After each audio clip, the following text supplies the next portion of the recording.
Zamora es piedra y románico, es arte, tradición, leyendas y cultura. Zamora es gastronomía, Zamora es fe y silencio, Zamora es fiesta.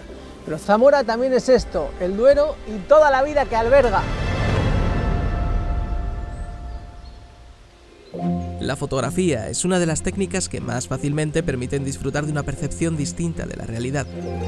En este viaje descubriremos los maravillosos paisajes y la increíblemente variada fauna que nos ofrece esta nuestra tierra, Zamora, de la mano de Ángel Lorenzo, el cual es, naturalmente, fotógrafo.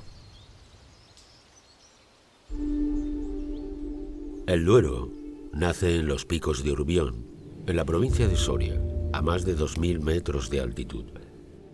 Irá creciendo hasta convertirse en una de las arterias más poderosas de la península ibérica. A lo largo de casi 900 kilómetros, este río recorre la meseta norte, recibe las aguas de decenas de afluentes y da vida a paisajes de enorme riqueza natural y cultural hasta desembocar en el Atlántico, en la ciudad portuguesa de Oporto. El Duero es frontera, camino y unión. Atraviesa valles, cañones y llanuras y en su trayecto ha sido testigo de la historia de pueblos y civilizaciones. En Zamora, su presencia es mucho más que geográfica, es un elemento esencial en la construcción de la ciudad y de su identidad. El río ha marcado durante siglos la vida de los zamoranos. En sus orillas se asentaron los primeros pobladores que encontraron aquí agua, fertilidad y un cauce navegable para el comercio. Durante la época romana, el Duero era vía de comunicación y transporte, y sus riberas se poblaron de villas, cultivos y bodegas. En la Edad Media se convirtió en defensa natural. Las murallas de la ciudad se levantaron aprovechando el cauce como foso, y los puentes fueron estratégicos en guerras y disputas. Zamora, la bien cercada. El puente de piedra, construido en el siglo XII, es uno de los símbolos más reconocibles de Zamora. Bajo sus arcos han pasado generaciones de viajeros, comerciantes y peregrinos que seguían el camino de Santiago. Las aceñas, molinos hidráulicos que aún se conservan, nos recuerdan que el río fue motor económico, impulsando la molienda de cereales y dando sustento a la población. El Duero no solo ha sido recurso, también inspiración. Su presencia se refleja en la literatura, en la música y en las leyendas populares que hablan de sus crecidas, de sus secretos y de la fuerza indomable de sus aguas. Hoy, el río ya no es frontera ni defensa, sino espacio de encuentro. Los paseos que lo recorren permiten descubrir un patrimonio natural que convive con la historia. Desde los miradores, la catedral se alza sobre el cauce como testigo eterno, mientras el agua refleja la silueta de la ciudad y de sus puentes. Pero más allá de su monumentalidad, el Duero es vida. Sus ecosistemas ribereños albergan especies vegetales y animales que forman un patrimonio natural incalculable. Y es aquí, en Zamora, donde la unión entre historia, cultura y naturaleza se hace más evidente que nunca.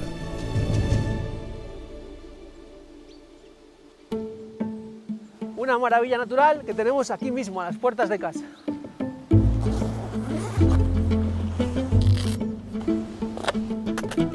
Durante los próximos días estaré haciendo fotos por aquí. Si consigo alguna bonita, os la enseño.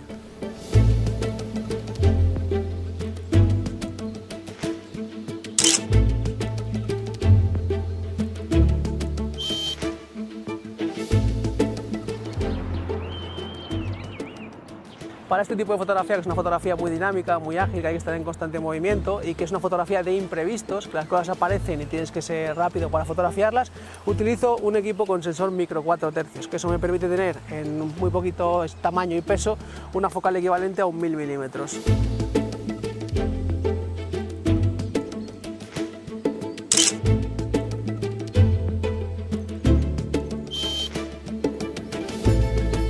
Hoy vamos a fotografiar un animal que no por el hecho de ser muy común deja de ser interesante.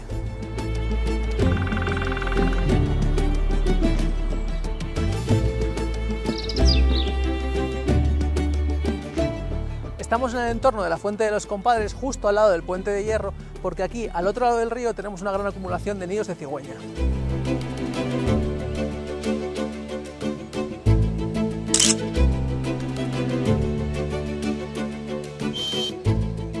La cigüeña es un animal muy recomendable para gente que esté empezando en fotografía de aves, porque es fácil de encontrar, es muy grande, tiene mucha actividad, lo que te permite practicar los enfoques y los seguimientos, y aparte es muy fotogénica.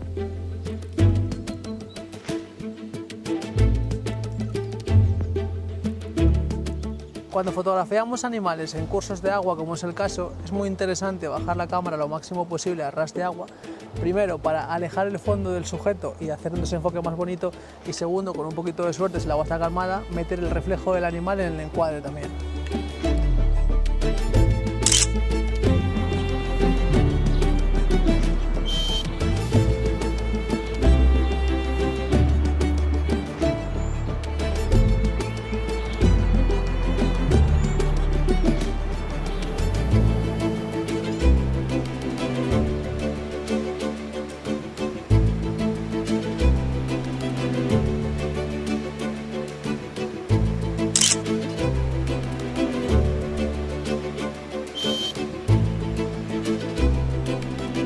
Esperad un segundo, que hay una garza aquí a la orilla del río, no me la espantéis, quietos ahí.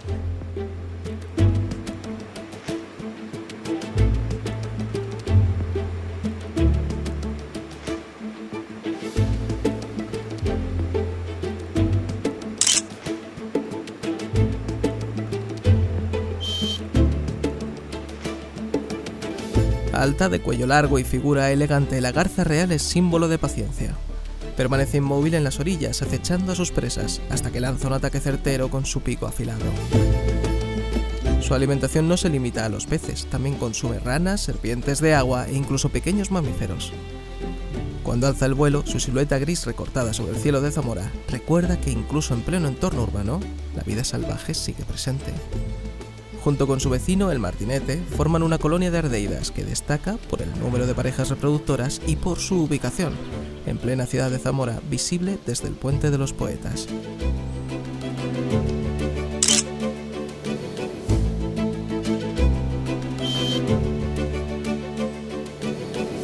En la península ibérica habitan más de una docena de especies de serpientes que se dividen en dos grandes grupos, víboras y culebras.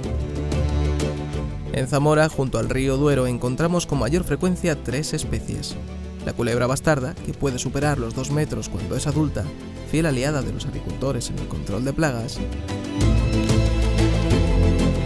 La culebra de escalera, ágil trepadora de paredes y arbustos, cazadora incansable de pequeños roedores.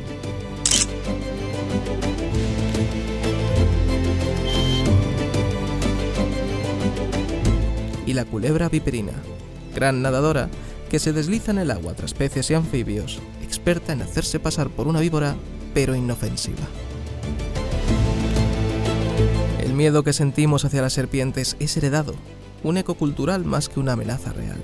Basta detenerse a observarlas para comprender que no son símbolo de peligro, sino de armonía. Oscuro, de silueta alargada, el cormorán es uno de los habitantes más llamativos del Duero. A menudo se posa con las alas extendidas al sol, secándolas después de una inmersión. Este comportamiento es único porque sus plumas no son completamente impermeables, lo que le permite bucear con facilidad y perseguir peces bajo el agua. En una sola inmersión puede alcanzar varios metros de profundidad y permanecer sumergido más de 1 minuto. Se alimenta principalmente de peces, contribuyendo al equilibrio natural del río. En contraste, el abejaruco aporta color y dinamismo. Su plumaje, mezcla de verdes, azules, amarillos y marrones, lo convierte en una de las aves más bellas de Europa. Cada primavera llega desde África para criar en las riberas del Duero. En los taludes arenosos excava túneles, a veces de más de 1 metro de longitud, donde instala sus nidos. Su vuelo es ágil y acrobático, cazando insectos en el aire con gran destreza. Aunque no exclusivamente, se alimenta principalmente de abejas. Antes de tragarlas, las golpea contra una rama para quitarles el aguijón, en una demostración de precisión natural. El abejaruco no solo da vida al paisaje con su distinguido canto y vistosos colores, también cumple un papel clave en el control de poblaciones de insectos. Durante décadas estuvo al borde de la desaparición, pero gracias a la mejora en la calidad del agua, hoy podemos volver a disfrutar de la presencia de la nutria europea en el Duero. Es un mamífero semiacuático de hábitos nocturnos y crepusculares. Se alimenta sobre todo de peces, pero también de cangrejos de río, anfibios e incluso insectos acuáticos. Construye sus madrigueras en las orillas más tranquilas. Además de cazadora, es también juguetona. Se la ha visto deslizándose por taludes o chapoteando en grupo, mostrando una sorprendente vida social. Su presencia es un indicio de buena salud ecológica porque solo prospera en ríos limpios, con abundante alimento y riberas bien conservadas.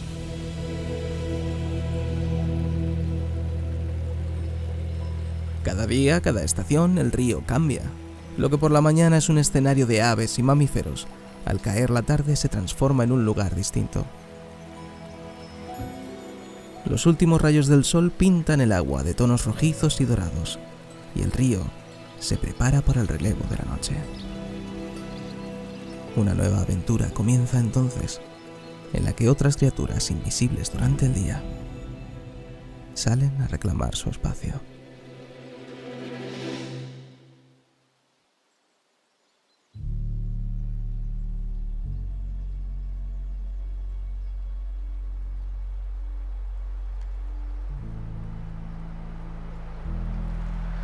¿Y eso qué es? ¿Hay algo? Sí. Mira, Mira qué bonito el y qué dormidero que tranquilito tiene. está.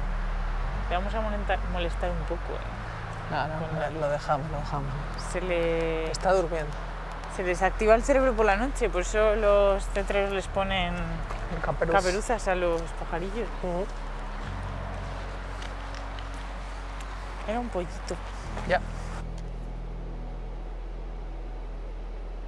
Una cosa muy interesante que podemos observar así con la luz de la linterna y demás, todas estas raíces, la estructura que tienen y que van cogiendo de todos los árboles que están ligados al bosque de galería, que viven aquí en los cursos de agua, y son los chopos, bueno, las salicáceas así en general, que son muy necesarias porque también le dan estructura al suelo para que no se desprenda, etc.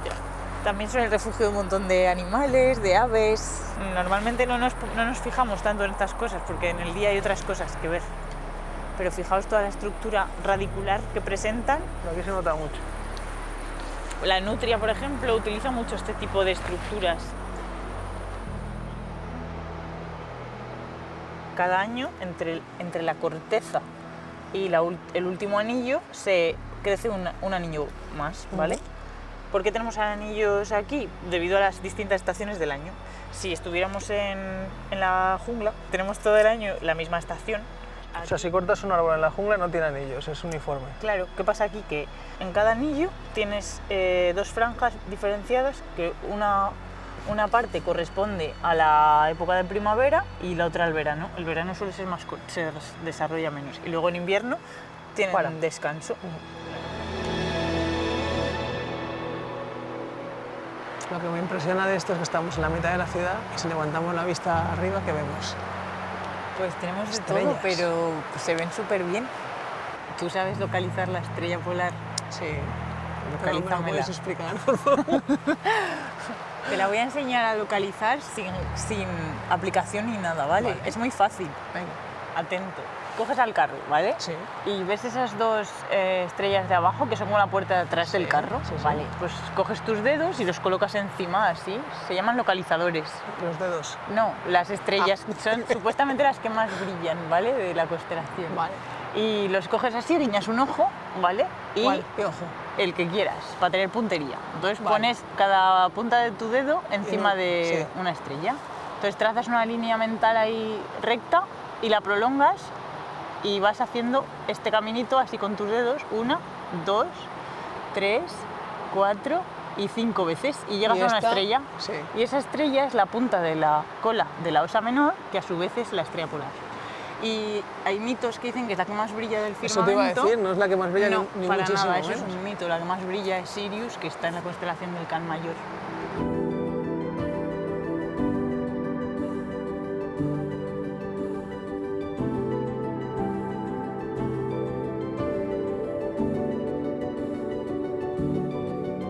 Bueno, ahora que estamos aquí, Esther, tranquilamente disfrutando ahí. de esta noche tan apacible, Y de esta oscuridad. ¿por qué nos puedes recomendar salir a pasear por la noche?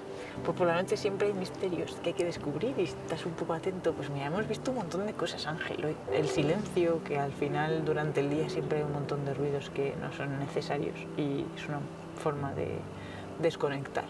Hay mucha biodiversidad, aunque no nos demos cuenta.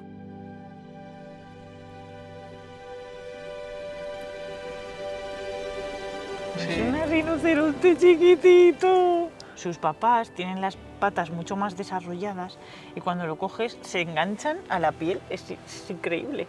Pero mirad su mini cuernito, ¿lo estáis viendo? Es una monada. Si viéramos un ejemplar adulto podríamos comprobar la diferencia del tamaño tanto del animal en cuestión como el cuerno. Y luego la hembra del macho también es bastante diferente. El macho es como si tuviera doble cuerno, mucho más desarrollado, y la hembra más chiquitito y no es como doble. Mira lo que tenemos aquí, Esther. ¡Qué monada! Qué cosa más guay. El erizo europeo. Es enorme, ¿eh? Sí. Y corre. Ángel, ¿has visto muchos erizos en tu vida? Sí. ¿Y qué sabes de los erizos? Pues que hibernan, que son omnívoros, que se defienden haciéndose una bolita. Este es enorme, ¿eh? Sí. ¿Qué depredadores tiene el erizo? Todos los que se lo pueden comer se lo van a comer, pero lo difícil es abrir la armadura. Algunos utilizan tretas malvadas, como defecarle encima y orinarle encima. Se lo llevan todo puesto y el tema es que cuando, como nosotros, ¿no? Si siempre tenemos la curiosidad, nos acercamos, le tocamos y él se encierra en su propia coraza, que luego se le pasa y sigue, pero por ejemplo el zorro no tiene paciencia para esperarle. ¿Y qué es lo que quiere? Que se abra. ¿Para qué? Para atacarle ahí por sus partes blandas y comérselo. Entonces le orina y claro, a él le molesta y se abre para intentar irse. Y cuando se abre el zorro aprovecha y se lo le come. mete mano, claro. Pero es un bicho curioso donde los haya, ¿eh? La verdad. Es grandote, ¿eh? Este sí, es enorme. Os presento una de las formas más efectivas de defensa pasiva de la fauna ibérica. El erizo, cuando se asusta, como el caso de este ejemplar, forma una bola completamente impenetrable de púas entrelazadas. Estas púas son pelos que están huecos en origen pero que se rellenan de queratina para darle rigidez. Como veis, las púas no están verticales, sino que están entrelazadas. Eso es porque en la base del folículo piloso el erizo tiene unos músculos que le permite orientar esas púas para crear una superficie irregular para que no se puedan ni tocar. Históricamente estas púas han tenido muchos usos, pero uno de los más recientes quizás sea el de cardar la lana, precisamente por ese entrelazamiento de púas se usaba para cardar la lana. O sea que ya sabes, si vas por el campo y estás un poco despeinado, pues coges un erizo.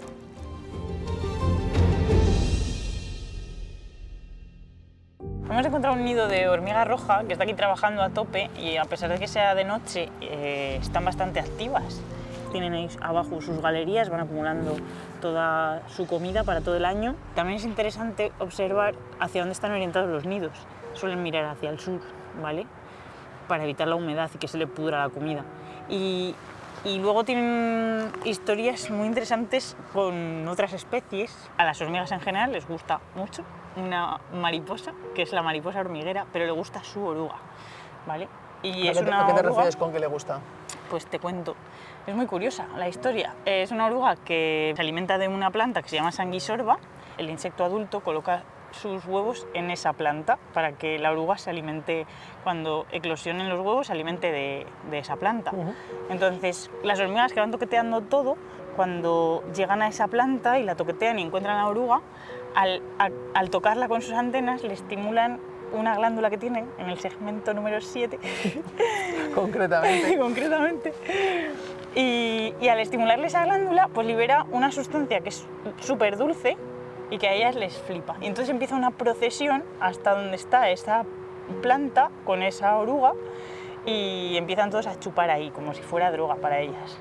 Entonces, cuando empiezan a bajar las temperaturas, en verano, cuando se va acabando el verano, ese tipo de oruga la cogen y la llevan al hormiguero a dormir por las noches para que no le pase nada. Para protegerla. Y cada día la sacan para que se siga alimentando de esa planta. Tiene que tener mucho cuidado la oruga porque cuando pasa a la fase adulta pierde esa capacidad de liberar esa sustancia por la glándula, pierde la glándula. Y entonces si las hormigas la encuentran en el nido, se la cargan. Porque ya no produce la sustancia que ellas quieren, entonces fuera. Entonces se va, o sea, que son y vuelve a comenzar. Son las interesadas. Bueno, claro, sí, ellas trabajan para ellas. Las hormigas son quizás el mejor ejemplo de lo extraordinario escondido en lo cotidiano. Una colonia puede albergar miles e incluso millones de individuos, cada uno con un papel preciso dentro de una organización perfecta. Bajo tierra, las hormigas construyen complejas ciudades subterráneas que sirven de refugio a su miembro más importante, la reina, quien asegura la continuidad de la colonia poniendo huevos sin descanso. Al llegar a la fase adulta, la mayoría de esas hormigas pasarán a formar parte de una de las dos castas principales. Las obreras recorren sin descanso distancias inmensas en proporción a su tamaño, transportando semillas, restos de hojas o fragmentos de alimento que, unidos, se convierten en sustento para toda la comunidad. Pero cuando las cosas se ponen feas, la élite del hormiguero hace acto de presencia. Las hormigas soldado, considerablemente más grandes y fuertes que el resto, se distribuyen a la entrada del hormiguero y en puestos de observación y patrulla a lo largo de la cadena de recolección, lo que les permite responder a la alarma química en forma de feromonas liberada por sus hermanas más pequeñas ante cualquier peligro relevante. Sus enormes mandíbulas no son solo un arma imponente, también sirven para triturar los alimentos más duros, e incluso aquellos que aún no saben que lo son. Así, guiadas únicamente por su lenguaje químico, soldados y obreras en conjunto forman un ejército diminuto, pero imparable. Su trabajo, aunque silencioso, es vital. Muchas plantas dependen de ellas para dispersar sus semillas, uniendo su destino al de estos diminutos seres. Con cada semilla que transportan, con cada hoja que cortan, las hormigas participan en una cadena invisible que sostiene al río entero. Alrededor de ellas, zumbidos de abejas, vuelos de libélulas y destellos de mariposas componen la sinfonía secreta del Duero.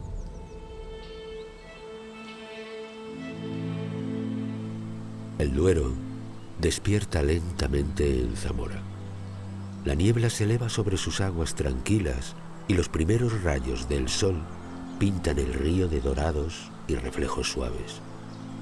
Un canto lejano de aves y el croar de las ranas anuncian la llegada de un nuevo día. Entre los juncos y las orillas cubiertas de vegetación, mamá pato se desliza con sus crías, formando pequeñas filas que siguen los movimientos de la corriente. Cada ondulación del agua refleja su tránsito, mientras los peces comienzan a moverse bajo la superficie, rompiendo la quietud del río con destellos de plata.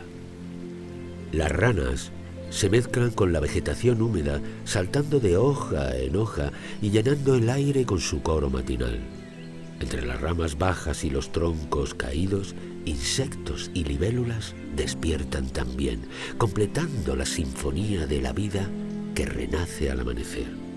Incluso las plantas, con sus hojas cubiertas de rocío, parecen moverse al ritmo de la luz que se filtra entre los árboles.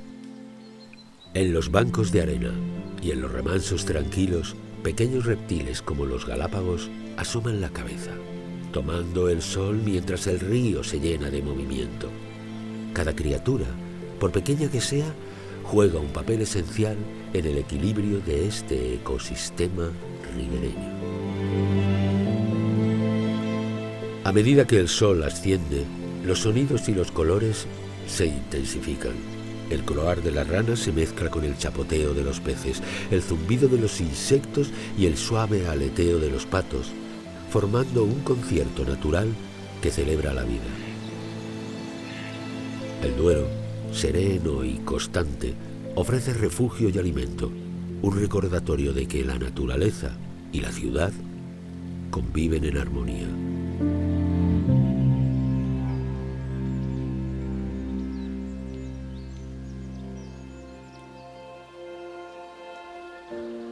La fotografía, como dice nuestra intro, es una de las técnicas que más fácilmente permiten disfrutar de una percepción distinta de la realidad. Y si hay una disciplina que de verdad abandera este concepto, es probablemente la fotografía macro, el arte de sacar a relucir detalles que generalmente son imperceptibles para el ojo humano. Hoy hemos quedado con Cristian, fotógrafo zamorano especializado precisamente en esta disciplina, que por cierto ya la veo por allí. Cristian, primero de todo, ¿dónde estamos? ¿Por qué me has traído aquí? Bueno, pues te he traído aquí a orillas del río Duero, debajo del Puente de los Poetas, ¿vale? Porque es una zona que tiene bastante variedad de plantas, y tenemos aquí a mano izquierda un murete en el que, bueno, se deberían refugiar bastantes insectos y, bueno, puede ser buen sitio para ello. Vale, la segunda pregunta y más importante, ¿por qué tan pronto?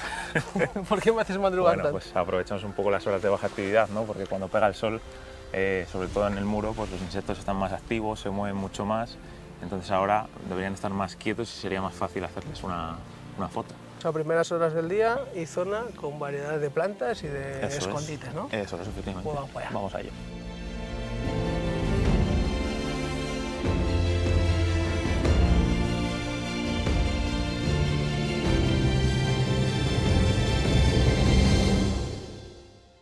Cristian, este difusor tan artesanal...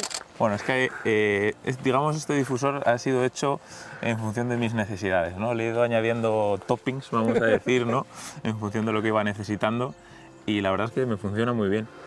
Tiene aquí su visera para evitar que se vaya la luz al fondo, tiene la campana para poder meter los insectos hasta esta distancia y que se iluminen por todos los lados. Entonces, bueno... O sea, que es humanitas. Eso es, hago mis apaños.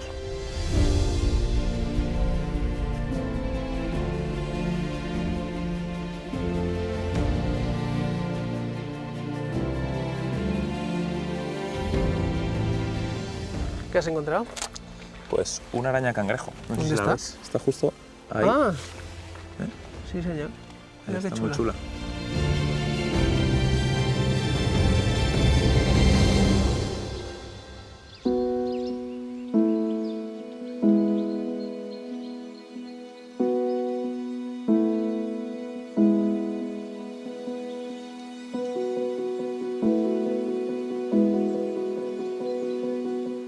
Cristian, diferencias entre caballito del diablo y libélula, venga.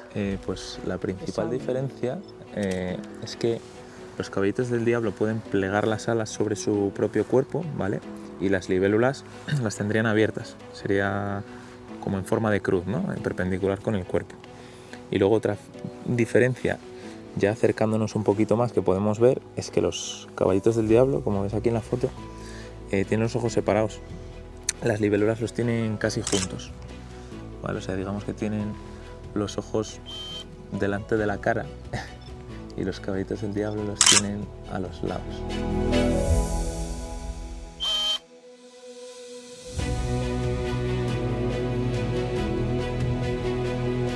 Por lo que veo, los macreros en poco espacio tenéis un montón de posibilidades, ¿no? En pocos metros pues tenemos muchos tipos de insectos. Mira, por ejemplo, tenemos aquí también un escarabajito en una flor. Mira qué guay. Sí, señor. Bueno, Muy Cristian, chulo. ¿y por qué elegiste macro como disciplina principal? Pues bueno, pues porque al final es una disciplina en la que te puedes acercar, ¿no? al sujeto, al insecto, a la planta, a lo que sea que quieras fotografiar, y lo ves con mucho más detalle. ¿Y se puede encontrar belleza en el mundo de los insectos?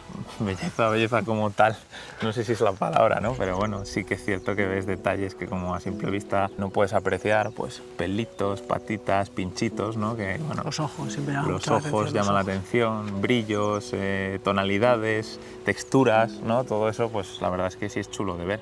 Como decía Esther antes, no sé si son bonitos o no, pero son espectaculares. Espectaculares, eso es. Hay un universo que habita justo delante de nuestros ojos. Un universo tan pequeño que a veces olvidamos que existe y sin embargo está ahí, vibrante, complejo, bello, un mundo de alas de cristal, ojos facetados y patas como púas. El mundo de los insectos. Cuando miramos de cerca, muy de cerca, descubrimos que lo diminuto también puede ser grandioso, que una simple gota de rocío puede ser un océano y un ala, una catedral de nervaduras perfectas. Los equipos macro nos devuelven la capacidad de asombro, nos permiten ver lo que la prisa nos oculta, porque en este mundo el tiempo se detiene Cada movimiento es coreografía, cada color un grito de vida. Una hormiga carga el peso del mundo en sus mandíbulas. Una abeja limpia sus antenas con la precisión de un artesano. Un escarabajo brilla como un espejo bruñido por el sol. Todo es arte, geometría, supervivencia. Nos cuesta imaginar que estos seres diminutos sostienen nuestro mundo. Polinizan, reciclan, equilibran. Sin ellos, los engranajes de la vida se detendrían y, sin embargo, rara vez les damos las gracias. Los miramos con recelo, con miedo, con indiferencia. Pero cuando el objetivo se acerca, todo cambia.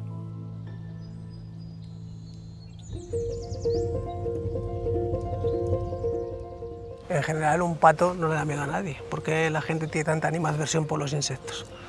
Todos pican, todos muerden, todos hacen cosas malas. ¿Es así o no? Pues no, eso no es así. Los insectos aportan muchas cosas. Por ejemplo, todos conocemos una mantis religiosa, ¿no? Que igual la ves, es un insecto grande, imponente, para mí elegante también, ¿no? Y mucha gente cree que pica, ¿no? Pero en realidad, pues ella está ahí con su camuflaje, con sus cosas, y en realidad no tiene veneno, nada. no tiene una no posibilidad tiene de veneno, efectivamente, no hacen nada. O sea, inofensiva 100%. Como mucho se te puede subir encima, ya está, pero no viene a por ti. O sea, hace menos que un pato. Eso es, bastante menos que un pato. ¿Consideras que la fotografía ayuda en la divulgación del mundo de los insectos? Por supuesto que sí. Todo ese tipo de cositas que vas viendo porque estás mucho más cerca de los insectos, pues te permite quitarles el miedo en realidad, ¿no? ¿Cómo puede alguien empezar a observar insectos? Pues, ¿Se necesita un super equipo o se puede empezar con algo básico? O sea, simplemente para observación, una simple lupa, y pues si quieres hacerle alguna foto, acercarte a algún vídeo, pues los móviles ya traen últimamente funciones de macro, tienen un modo macro que es una florecilla normalmente. Y por lo que he visto los días que he estado contigo, paciencia, abrir los ojos, caminar despacio y en silencio. Eso es, efectivamente. No. Te acercas poquito a poco, intentas no mover las plantas en las que se encuentran los insectos, y lo que decíamos, cuanto más calor, más luz, están mucho más activos. Hay que intentar pues, ir en las zonas más frías del día, por la mañana temprano, y seguro que tienes más oportunidades de sacar algo.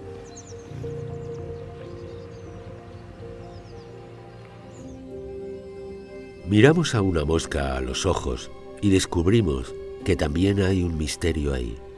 Vemos a una mariposa desplegar su lengua en espiral y entendemos que hasta el acto de alimentarse puede ser un poema. Lo microscópico no es menos importante, es quizás más honesto, ajeno a nuestras construcciones humanas, libre de artificios, tan solo vida, en su forma más pura. Cada zumbido, cada crujido de sus patas minúsculas es un verso en el gran poema de la naturaleza. Un poema que no se escribe con palabras, sino con instinto, con silencios. Los insectos nos enseñan que hay belleza en lo mínimo, que la perfección no siempre necesita ser grande, que un ala puede ser más compleja que una galaxia y un paso sobre una hoja más significativo que una marcha. Tal vez mirar de cerca es una forma de mirar hacia adentro, de entender que nosotros también somos parte de una red invisible, interconectada, frágil, y que como ellos vivimos gracias a otros. Este mundo pequeño, escondido entre las hojas, es un canto a lo que suele pasar desapercibido, una invitación a detenernos, a observar, a maravillarnos. Porque cuando uno se asoma al abismo microscópico, no solo ve insectos, ve arquitectura viviente, ve danza, ve ciencia, ve milagros, y al final comprende algo simple, pero esencial, que la naturaleza no necesita ser grandiosa para ser sagrada, solo necesita ser vista. Uno de los grandes placeres de la fotografía es este, ¿no? Sentarse ya, acabada la jornada, a observar. Paz y nada más. Pero ¿no? yo he visto gente, Cristian, que va al campo sin cámara de fotos. pero eso es mentira. ¿Tú no llevas el móvil al campo nunca? Ah, bueno, mira, sí, es verdad. Ah, todo el siempre mundo lleva la cámara de fotos, llevas si algo. quiera o no quiera. Y siempre aparece algo que dices... Que hay que fotografiar. Y coges el móvil, es lo primero que te sale. Tienes toda la razón. Sí. ¿Tú sales al campo sin cámara de fotos? Sí, alguna vez sí. Salgo a ver alguna zona concreta para ver qué insectos hay. Pero con el objetivo de volver otro día a hacer fotos. Eso es, efectivamente. Yo me refiero a salir por pasear, por observar, Bueno, sin sí, llevarte nada sí, para sí. casa. A mí sí que es algo que me gusta también, salir a hacer una ruta tranquilamente, con amigos o solo incluso, y bueno, disfrutar un poco del entorno.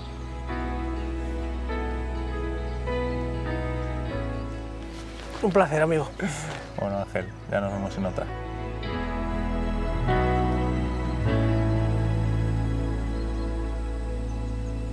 El Duero fluye, eterno, como una memoria viva. En sus aguas se refleja la historia de Zamora, pero también el futuro que aún podemos elegir.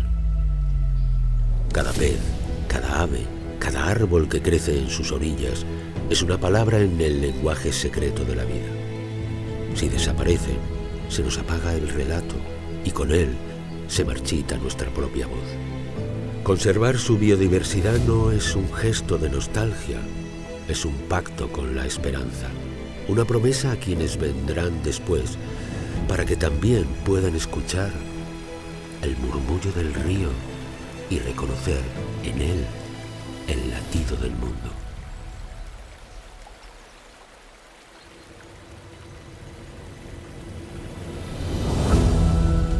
Pertenezco a una generación de niños que tuvimos la suerte de criarnos en una escuela de pueblo. Y en mi caso particular, mi maestro de escuela era y es uno de los grandes tetreros de este país, lo que nos llevó a convivir en clase con multitud de animales, sobre todo rapaces, y desarrollar un amor incondicional por ellos que desemboca en proyectos como este. En mi caso particular, por el halcón peregrino. Por eso quiero dedicar esta pieza que hemos grabado de Naturalmente Fotógrafo en Zamora al que fue mi maestro de escuela, don Amador Madrid, y a Brisa, la que siempre será la halcona de Zamora.